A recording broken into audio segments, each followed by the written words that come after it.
And we are welcoming you all. Season 22 na po kami. Ito po si Awan Ignacio, the Diva that you love. Kasama ko aking kumaring Ultra Maldita. Hi, this is Alex Brosas. Ito po ang Nakiti Show. Tarayan at Talakayan Showbiz Edition. And this is such an exciting season kasi pwede na po talagang turingin binatang-binata at dalagang-dalaga na ang Nakiti Show. At dahil dyan, gaano na ba ang karaming ating subscriber? Ngayon, season 21 tayo, Mare. We now have 15,227 plus subscribers. Palakpakan naman po tayo dyan.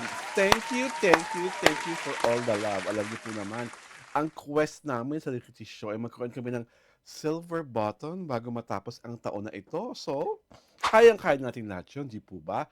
At sa aming episode 1, ang pag-uusapan natin sa ating kauna-unahang easy round ay dalawa sa pinakatanyag na binatang artista sa kasalukuyan.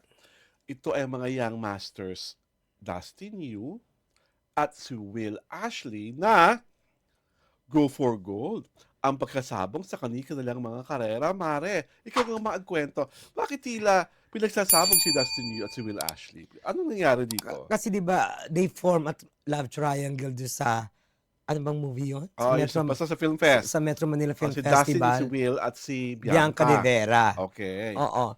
So now, people are curious kung sinong mananaig. Das Bia or Will Bia. Das Bia nga or Will Bia? ka. Will ka.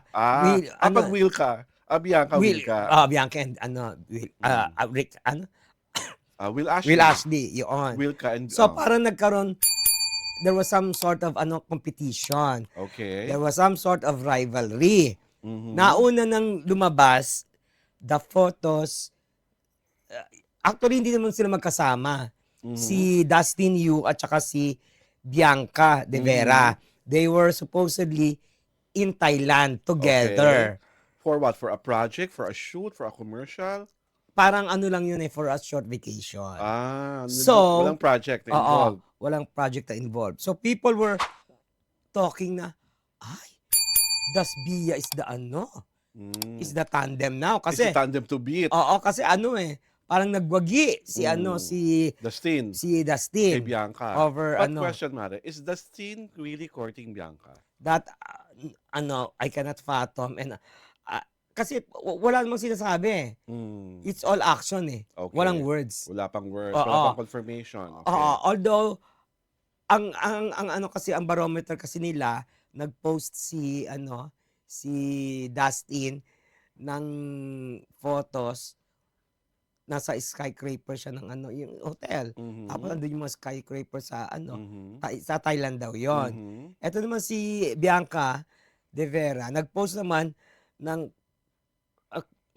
nasagdan siya, ewan ko kung anong lugar yun o kung hotel yun na tapos may mga alam mo yung very Thai na yung mga nakalilok, parang Thai decors. Thai decors. Tapos, nag-post din siya ng photo na she was dining in a Thai restaurant. Meron ba silang photos together? Wala. Okay. Ano lang yun? Assumption ng mga all fans. assumption ng mga fans. Okay. Kasi wala silang binigay. Walang So, paano naman napasok si Will sa picture? di si Will naman, syempre, hindi nagpatalbog. No? Si Will, nagpunta naman na Hong Kong. Okay. Kasama si Mika Salamanca. Yung kalab team daw ni Brent Manalo. Brent Manalo, di ba? Kasi Para sila silang grad big winner. winners, yes. Ngayon, they were in Hong Kong. Sweet-sweetan. Na nasa isang yata. Was it a mall o sa labas So parang nakahalos na kayakap na si Si Will kay... si Mika Salamanca kay Kay Will. Kay Will. Yung manager ni ni Mika na anak ni Becky Aguila. Okay. Katrina ba 'yon? Okay. Nag-official statement na yes, they were in Hong Kong, but they were not alone, not silang dalawa lang. They were with a group of friends. So again, this is not a project but a vacation. So where is the rivalry then? Ang rivalry, Sa pakiwari ng mga fan. hindi, the rivalry there is people were talking about the follow-up kasi, naging successful naman yung Mm. MMFF movie nila, 'di ba? Mm. So they were thinking there was another follow-up movie. Mm. Kaso there was, pero wala na sa equation si May follow-up movie si na Will magkasama na Ashley. si Dustin at si Bianca. Oo, silang dalawa na Confirmed na lang. 'yon? Hindi pa, Ah, under ano pa lang yun, eh. so hindi pa Oo, confirmed. oo. Yun ang so people were thinking, naitsapuwera si Hmm. si Will when they say that Will is a better actor. Yun Mhm. ang ano nila. Well, sa akin wala akong nakikitang pag-itchepwera dahil yung pareho lang mong ginawa ay pagbabakasyon. Hmm. So hindi ko rin consider naman ka-rival si Dustin at si Will dahil nga wala naman talagang proyektong inilalahad na talagang magkatapat sila. Kasi parang assumption pala yun ng mga fan kasi nga nagpunta isa sa Thailand, nagpunta isang grupo sa Hong Kong. But kasi sa akin, ang rivalry is, by its very definition, dapat may project si Dustin at si Bianca versus may project si Mika at si Will na dalawang pelikulang pagtatapatin. Ang Hindi. kawawa doon si Brent Manalo. Kasi si Brent ang original collab team ni Mika. Is Tapos Brent Kapuso or no, ABS. ABS, So, Kapamilya. siya ang kawawa dahil siya dapat ang kikita ng mas malaki at magkakaroon ng mas maraming fans. Well, dapat may sumugal sa kanya. Oh. 'Di ba? At Ganun dapat lang ang naman sumugal yun. doon, Star Magic, no? Kay Brent. Bakit Eh, biglang si Mika napunta sa kapwa niya kapuso artist din? siyempre yun, Kapuso yun, management decision yun. 'Di Mm. ba? Oh. Oh, well, kawawa naman si Brent. Ibabalik na lang kay Esneer, Brent. Total si Esneer naman, ang padir tuwang-tuwa sa jowa niya. Aray Para ko? maagaw mo. Ito na maging jowa. Aray ko? Diba? Gano'n? Oo. Diba yung padir ang post ng post sa ex nung Oo. kasama sila sa Osaka? Gwapo yung Alec, ha? Oo. So, magkasama sila sa Osaka, buong family tweeted ni Esneer. Tapos kasama pala sa equation si Alec. Oo. Tapos si Fadir, post ng post, pictures sa katabi niya si Alec. Father approved yung jowa, Father approved. Mm. Sinasabi nga ng father na mabait. Siyempre naman, Diyos ko, Mm. hindi mo pa i-approve yung kagwapong guy na yon? Oh, Diyos ko, tingnan mo naman pangitsura, charot.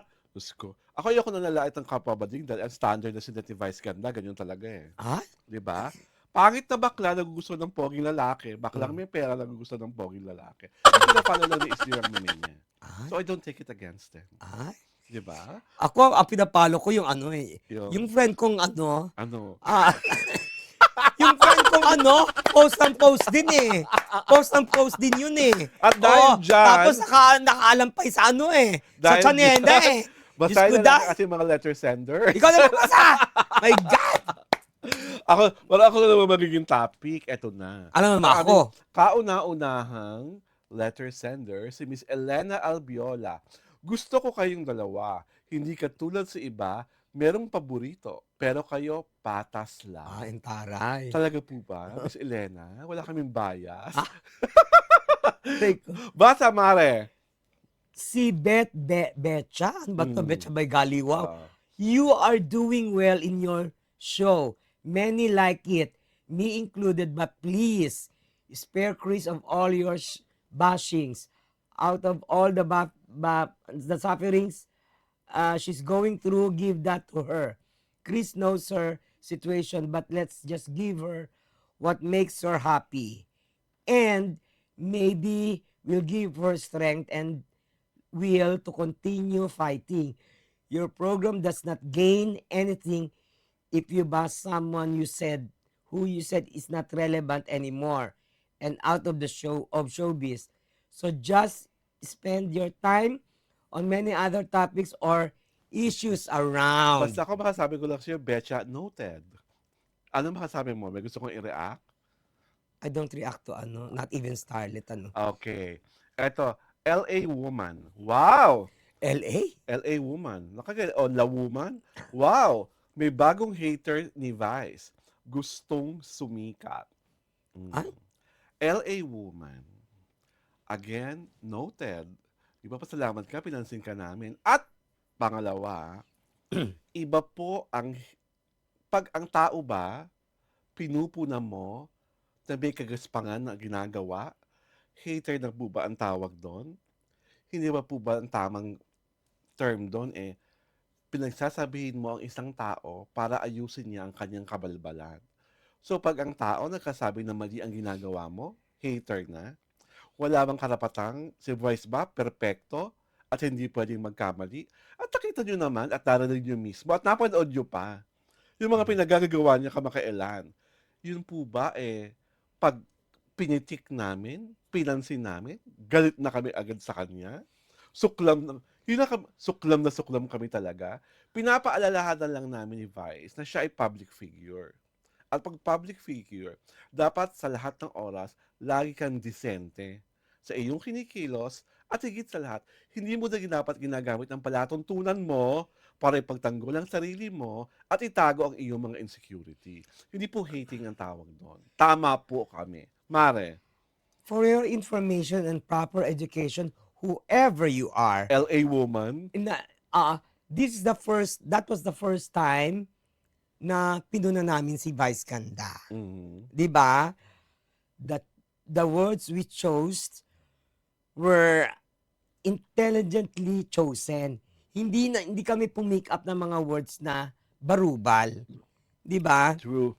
It was intelligently discussing the show because the issue presented itself. Mhm. Hindi naman namin basta pinulot lang yan eh. Oo. It was being talked about on social media. Mhm.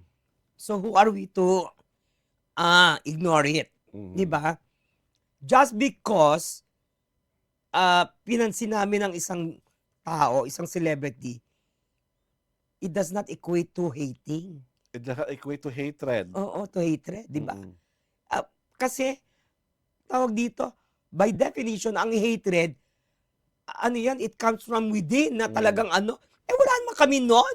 That was the very first time that we Mhm. we Make criticize mention of Vice Ganda. So hatred na kaagad.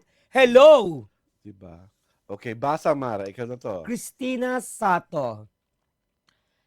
Yung Alex, puro ano-ano. Yung si Bayan, ang dami niyang Ano? Okay. Ano mga sabi mo kay Christina, Mare? Inaano ka niya? Christina, I may not be as eloquent as you. I may not be as fluent as you. Pero hindi kita kasing talino, ha? Mhm. Magdebatehan tayo para malaman mo kung sino talaga ako. Masyado kang maepal. Parang wala kang mapinag-aralan. Luka-luka ka. My God. And on that wonderful note, from by Kumaring Ultimo Maldita, ito po si Alwin Ignacio, ang diva that you love.